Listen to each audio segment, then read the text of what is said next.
Peuple de Dieu, que le Seigneur vous fortifie. Amen. Nous allons passer à présent à la parole. Amen. Amen. Je te sens un peu fatigué. Amen. Amen. Rapidement, et nous allons continuer avec la parole.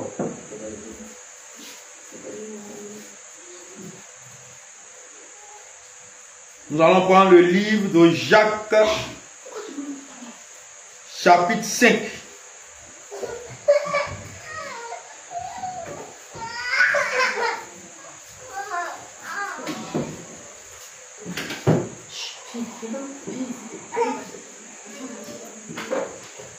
Jacques chapitre 4, excusez-moi. Jacques chapitre 4, verset 13.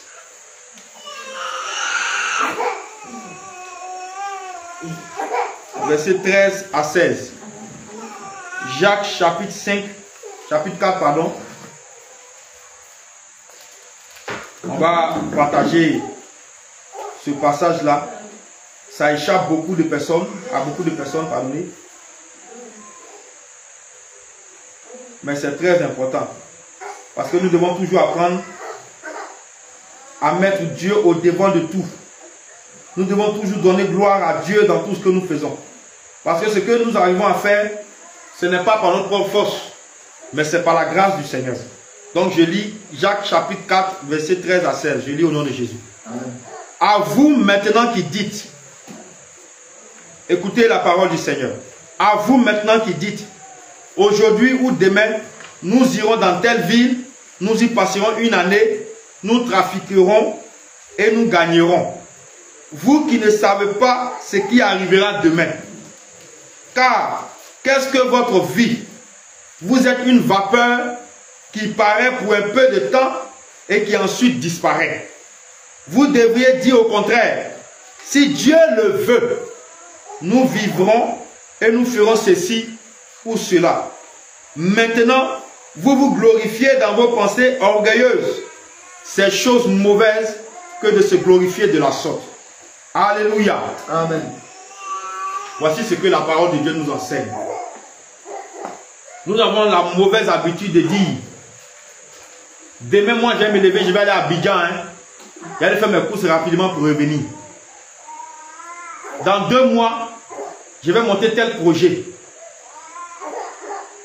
Bon, d'ici la fin de l'année, en tout cas moi, je vais faire mon mariage. Alléluia. Amen. Et c'est par ces paroles orgueilleuses que nous nous glorifions. La Bible dit qu'en réalité, il ne doit pas être ainsi. Pourquoi? Il ne doit pas être ainsi, peuple de Dieu. Pourquoi? Parce que nous dépendons de quelqu'un. Alléluia. Amen. Si nous dépendons de quelqu'un, est-ce que nous pouvons nous lever pour faire un programme sans que la personne de qui nous dépendons ne donne son accord ou ne soit informée? Non. Ce n'est pas possible. Alléluia. Amen. Rappelez-vous que le livre de 1 Corinthiens chapitre 6, verset 19 à 20 nous dit que vous avez été rachetés à un grand prix. Glorifiez donc Dieu dans votre corps et dans votre esprit qui appartiennent à Dieu. Alléluia. Amen. Donc, je prends un exemple. Voici cette bouteille d'eau. Alléluia. Avant qu'elle ne soit dans ma main, elle était quelque part. Elle était où? Hein? À la boutique. C'était le boutiquier qui était le propriétaire de cette bouteille d'eau.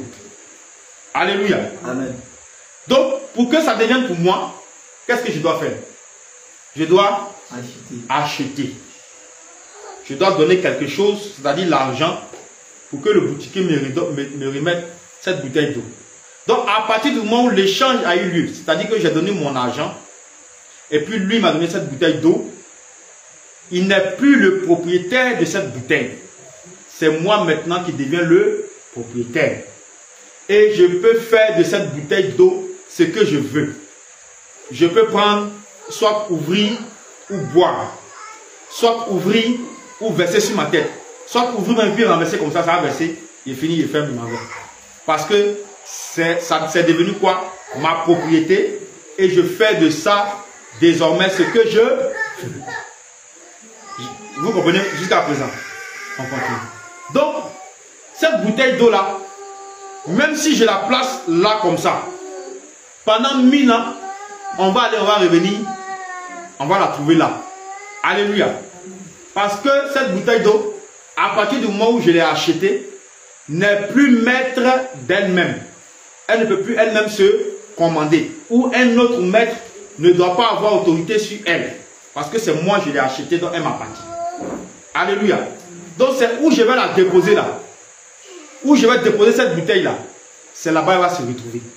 Si je la mets sur la table ici, elle sera sur la table. Si je la suspends en l'air comme ça, elle sera suspendue en l'air. Pendant le nombre de jours, pendant le nombre de mois, pendant le nombre d'années, où moi je veux qu'elle soit suspendue comme ça en l'air, ou moi je veux qu'elle soit déposée sur la table, ou moi je veux qu'elle soit déposée peut-être devant la porte. Gloire à Jésus. Amen. Donc cette bouteille d'eau ne peut pas elle-même aller où elle veut. Ne peut pas faire sa propre volonté. Mais elle m'attend d'abord. Pourquoi? Parce que je suis son propriétaire. Amen. Amen. Donc c'est comme ça que Jésus aussi est venu et il nous a rachetés. Non pas à prix d'argent. Jésus n'a pas pris l'argent dans son compte bancaire pour racheter toute l'humanité. Mais Jésus est venu. Lui-même, il s'est donné en rançon. Il a versé son sang. À partir de maintenant où il a versé son sang pour nous racheter, pour nous sauver, alors nous ne nous appartenons plus. Nous ne sommes plus nous-mêmes notre propre maître, mais nous avons un seul et unique maître qui est le Seigneur Jésus-Christ de Nazareth. Alléluia. Donc, partant de ce fait, comme j'ai pris l'exemple de la bouteille, partant de ce fait, est-ce qu'à partir du moment où nous reconnaissons que Jésus, alléluia, nous reconnaissons que Jésus est notre maître et il nous a rachetés, il a payé le prix pour nous racheter, pour nous acheter. Bien aimé, est-ce qu'on peut se lever, aller où on veut, aller faire ce qu'on veut, sans demander à Jésus? Mais c'est ce que beaucoup parmi nous faisons. Alléluia. Et beaucoup pensent qu'ils sont le maître de leur propre vie. Ils pensent qu'ils maîtrisent la situation. Ils pensent qu'ils maîtrisent. Si je pose la question, on est ici, hein? Dites-nous ce qui va se passer dans 1 minute. Qui peut prédire ça? Il dit bien 1 minute, hein? 60 secondes. Personne. Vous voyez? Ça prouve ta limite. Ça prouve ton insuffisance. Ça prouve que tu es faible. Et que tu as besoin de quelqu'un qui est fort pour te soutenir. Et celui qui est fort là, c'est Jésus. Donc comme Jésus nous a rachetés maintenant, à l'image de la bouteille, nous ne devons plus prendre des décisions. Nous ne devons plus programmer des choses sans mentionner si vous me suivez pas, si Dieu le, dans toutes choses, programme que tu fais, si le Seigneur le veut, si le Seigneur le permet, si le Seigneur décide, faut ajouter ça. Et c'est ce que la parole de Jacques là est en train de nous dire ici. En faisant ça, c'est une manifestation palpable de l'humilité. Parce que celui qui sait qu'il ne dépend pas de lui-même, qui n'a aucune force sans celui qui le soutient, ce sont ces gens de paroles qu'il va prononcer. Mais celui qui va s'élever de manière arrogante, à dire, et à commencer à faire des programmes, sans mentionner la formule, si Dieu le veut, si le Seigneur le permet, parce que la Bible dit quoi? L'homme propose, et c'est l'Éternel qui dispose toutes choses. Toi, aujourd'hui, tu peux faire ton programme. Aujourd'hui, tu peux proposer. Tu peux programmer quelque chose. Mais c'est Dieu qui va disposer ça en ta faveur. Voilà pourquoi, si Dieu le veut là, ou bien si le Seigneur le permet, c'est en réalité une formule pour dire à Jésus, Papa, je dépends de toi. C'est vrai, j'ai dit que dans 2 ans, ou à la fin de l'année, j'ai fait mon mariage, mais tout est dans ta main, ça dépend de toi. Si tu veux, ce mariage aura lieu. Si tu ne veux pas, ça n'aura pas lieu. C'est en fait cette façon de dire ça au Seigneur. Alléluia. Mais si tu ne dis pas ça comme ça, ça veut dire que toi-même, tu es ton patron. Ça veut dire que toi-même, tu es ton chef. Et que toi-même, tu peux tout. Qui peut tout en dehors de Dieu? Qui peut tout en dehors de Jésus? Qui peut tout? Est-ce que tu sais même que demain, tu vas vivre? Est-ce que tu sais si demain, tu vas avoir un seul grain de riz pour manger? Est-ce que tu sais si demain, de la manière aujourd'hui, tu es tenu là, en pleine santé? Est-ce que tu sais si demain, tu seras encore debout? Alléluia. Notre souffle de vie, c'est Jésus. Notre force, c'est Jésus. Et celui de qui nous dépendons là, c'est Jésus. Nous ne dépendons plus de nous-mêmes. Donc, du fait que le Seigneur nous a rachetés, avant de faire toutes choses, nous devons avoir le réflexe de faire quoi? De faire quoi? Si Jésus nous a rachetés avant de faire toutes choses, qu'est-ce qu'on doit faire? Hein? On doit demander son avis. On doit demander sa volonté. Seigneur, j'ai le projet de faire telle chose. Qu'est-ce que tu en penses? Seigneur, je vais aller dans tel lieu. Qu'est-ce que tu en penses? Alléluia. Parce que si tu es maintenant enfant de Dieu et que tu as cru au Seigneur, si tu te lèves comme ça, pour aller faire des choses selon la chair ou selon ta propre intelligence, plus tard, tu vas regretter. Alléluia. Parce que ce que l'homme pense que c'est juste et c'est bon là, le Seigneur Jésus, lui, va dire non. Ce n'est pas bon pour toi, mon fils. Ce n'est pas bon pour toi, ma fille. Mais il faut suivre mes instructions. Il faut suivre le chemin que j'ai tracé. Amen. Amen. Donc, il faut qu'on retienne ça. De la même manière que j'ai acheté cette bouteille d'eau dans la main du boutiquier et qu'à partir de maintenant, elle est ma propriété privée. Il peut faire de ça ce que je veux. De cette même manière, nous sommes la propriété privée du Seigneur Jésus-Christ. Pourquoi? Parce que celui-ci nous a rachetés, non pas à prix d'argent, mais avec son sang à la croix. Donc, on ne dépend plus de nous-mêmes. Ceux, par exemple, qui tiennent des propos ou des langages pour dire « Je vais vivre ma vie comme je le veux. C'est mon corps, j'ai fait de ça ce que je veux. C'est ma vie, j'ai fait de ça ce que je veux. » Ils sont dans l'erreur. Ils ne doivent pas s'exprimer comme ça. En faisant ça, c'est une forme de rébellion contre Dieu. Alléluia. Parce que quand tu finis de parler là, Dieu retire maintenant le souffle. Dans le livre de Luc chapitre 12, il y a un homme, il avait tellement de richesses. Je vous parle comme ça pour que nous comprenions que nous ne sommes rien devant Dieu. Nous ne sommes rien sans Dieu. Alléluia. L'homme était tellement riche, il a ramassé la richesse pour mettre dans son grenier. Il dit, ah, j'ai assez travaillé. J'ai reçu beaucoup de choses. Donc, mon âme va s'asseoir et va se réjouir.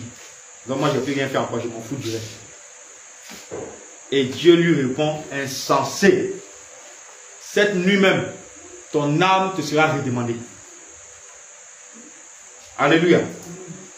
Tu parles, j'ai beaucoup de biens. J'ai amassé beaucoup de richesses. Je ne peux plus travailler encore, il va jouir de ça. Cette nuit même, la richesse que tu as ramassée là, tu vas laisser pour partir. Alléluia. Et c'est ça, le Seigneur pose la question. Que sert-il à un homme de gagner le monde s'il doit perdre son âme? Amen. Que peut donner un homme en échange de son âme? Rien. Alléluia. Et voilà pourquoi, au verset 14, il dit, qu'est-ce que votre vie? Ça veut dire quoi? Ta vie là, c'est quoi? En français, il ne voit rien. Ta vie là, c'est quoi? Ta vie là, c'est quoi? Alléluia. Donc, qu'est-ce que votre vie? Vous êtes quoi? vapeur. Nous tous, on cuisine ici. Hein? Alléluia. Même simple eau chaude. Quand l'eau bout, que tu ouvres le couvercle de la marmite, qu'est-ce qui se passe? Il y a vapeur qui sort. Mais quand la vapeur sort là, tu vois ça un coup, non? Et tu vois encore. Ça a disparu. C'est ce qu'on appelle, ça s'est évaporé. C'est venu du mot vapeur. Ça s'est évaporé dans la nature. Quand on dit que quelqu'un s'est évaporé dans la nature, il a disparu. Donc la vapeur que tu viens de voir en 2 secondes là, 3e seconde, 4e seconde, tu ne la vois plus. C'est ça la vie de l'homme. Alléluia. On paraît pour un peu de temps et puis après ça on disparaît. Donc pourquoi avoir des pensées orgueilleuses? Pourquoi se glorifier? Pourquoi se taper la poitrine, faire des programmes de sa vie comme si notre vie dépend de nous-mêmes? C'est ce que Jacques veut dire ici. Ouais. Et nous devons nous revêtir d'humilité pour reconnaître que nous avons un patron qui est en haut, de qui nous dépendons. Donc, si on doit dire des choses là, on doit dire si lui veut ou si lui permet. C'est comme ça un vrai chrétien parle. Ah maman, demain il m'a au village. Oh. D'accord, faut partir. Est-ce que tu vas arriver? Ah papa, demain il m'avait en ville. Oh. Faut partir. Est-ce que tu es sûr que tu vas arriver en ville où tu vas? Sans Jésus. Alléluia. Donc nous sommes une vapeur qui apparaît pour un peu de temps et qui après qui disparaît. Vous voyez, la parole de Dieu là, c'est tout ce que nous faisons dans notre vie quotidienne. Il ne faut pas chercher loin. Hein. C'est pourquoi vous avez remarqué que toutes les paroles du Seigneur, de l'enseignement du Seigneur là, c'est basé sur la vie active, la vie quotidienne. Il prend ça et puis il explique. Il prend ça, il fait comprendre. Donc, vapeur. Même si on t'a servi la nourriture encore chaude, quand tu t'assois, que tu ouvres, il y a une vapeur. Tu vois ça, un clin d'œil, après ça, un clin d'œil, puis il disparaît. C'est ça la vie de l'homme. 100 ans devant Dieu, c'est comme des secondes. Ce n'est rien. Tu es pauvre 80 ans, tu es pauvre 50 ans, tu es pauvre 20 ans, tu es pauvre 70 ans. C'est secondes devant Dieu. Bientôt, tu vas venir rendre compte de ta vie. Donc, lui, il pleure pour ton âme. Toi-même, tu ne sais pas ce qui se passe. Hein? Toi-même, tu n'as pas pitié de toi, mais Dieu pleure pour toi. Parce que c'était un petit temps comme ça. Tu vas venir rendre compte. Tu vas retourner, rendre compte. Mais toi, tu t'en fous de ça. Tu dis, j'ai fait tel programme. L'année prochaine, j'ai fait tel projet. J'ai fait tel voyage. Le mois prochain, je vais me marier. D'accord. Tu dépends de toi. C'est ton propre patron. Ceux qui parlent comme ça là, c'est parce que soit c'est l'ignorance, ou soit l'orgueil les anime. Parce qu'ils pensent qu'ils sont leurs propres patrons. Mais la Bible dit qu'on doit ajouter si Dieu le veut. C'est ce qu'on doit dire. Il dit quoi? Verset 15. Vous devriez dire au contraire. Allons-y ensemble. Vous devriez dire au contraire si Dieu le veut. Aha. Si Dieu le veut, nous vivrons et nous ferons ceci ou cela. Alléluia. Amen. Ah, si Dieu le veut, demain, je vais aller faire mon commerce là. Si Dieu le veut, demain, je vais aller au marché. Si Dieu le veut, si Dieu le permet, demain, il va faire telle chose. Quand tu fais ça, ça glorifie Dieu. Ça glorifie le Seigneur. Le Seigneur est content. Parce qu'il se dit que, en réalité, quand tu fais ça, tu le positionnes à la première place. Et tu es en train de lui dire que c'est de toi, je dépends. Donc, si toi, tu ne veux pas là, c'est que même je désire là, ça ne va pas arriver. Alléluia. Est-ce que quelqu'un a compris? Amen. Donc, il dit, vous devez dire au contraire, si Dieu le veut, nous vivrons. Si Dieu le veut, nous allons vivre. Si Dieu le veut, nous allons faire ceci. Si Dieu le veut, nous allons faire cela. Alléluia. Mais au verset 16, il dit quoi? Mais maintenant, vous vous glorifiez dans vos pensées quoi? Orgueilleuses. C'est pas ce qu'il disait. Quelqu'un qui parle, tape sa poitrine. Je vais faire ça. Je vais faire ça. Je vais faire ça. Sans dire que si Dieu le permet ou si Dieu le veut, est rempli d'orgueil. Parce qu'il pense qu'il dépend de lui-même. Voilà pourquoi j'ai expliqué que nous ne dépendons plus de nous à partir du moment où le Seigneur Jésus-Christ nous a racheté.